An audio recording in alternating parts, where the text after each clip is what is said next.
Jadi hilirisasi ini sebenarnya sebuah skema Ponzi menurut saya ya.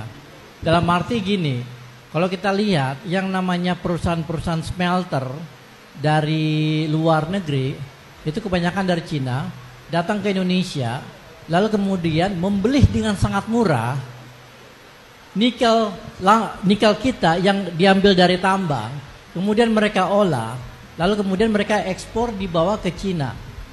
Ada dua masalah kenapa hilirisasi ini itu tidak menguntungkan Indonesia.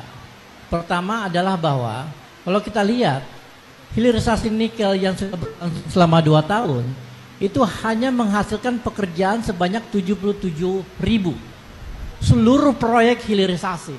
Sementara yang membutuhkan pekerjaan di Indonesia itu ada sebanyak 9 juta orang. Jadi ini sangat timpang. Kedua, nilai tambah yang disebutkan oleh Gibran tadi yang dibangga-banggakan oleh Pak Jokowi itu tidak masuk ke Indonesia sebenarnya. Nilai tambahnya ke perusahaan Cina yang kemudian mereka dijual keluar, yang kemudian kita hitung sebagai ekspor kita, tapi duitnya itu masuk ke perusahaan Cina. Sebenarnya itu. Jadi mereka beli nikel murah cuma $30 ya, lalu mereka olah, mereka jual ke luar negeri $90.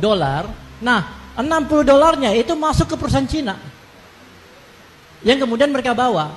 Nah, kalau kita lihat secara konsep hilirisasi ini itu tidak membantu Indonesia untuk melakukan industrialisasi. Kenapa? Karena hilirnya itu bukan di Indonesia, hilirnya itu di Beijing.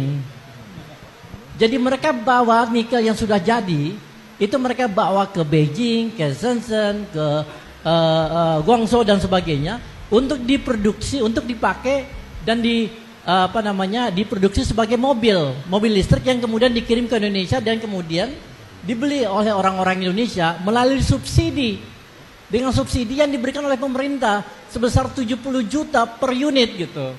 Jadi mereka itu mendapatkan keuntungan berlipat-lipat ganda. Sementara nilai real yang kita dapatkan itu cuma nilai real dari nikel mentah yang kita kasih ke perusahaan smelter. Jadi hilirisasi ini menurut saya sebuah penipuan skala besar yang kemudian dijadikan kebijakan nasional dan dijual sebagai alat propaganda politik Pak Jokowi. Oke, kalau tadi dia bolak-balik nyinggung hilirisasi digital itu apa maksudnya? Di dunia ini yang namanya hilirisasi digital itu tidak ada. Saya seorang akademisi dan saya belajar tentang teknologi. Namanya hilirisasi digital itu buatannya Gibran aja tuh. Oke. Nggak ada yang namanya hilirisasi digital. Yang ada itu adalah digitalisasi.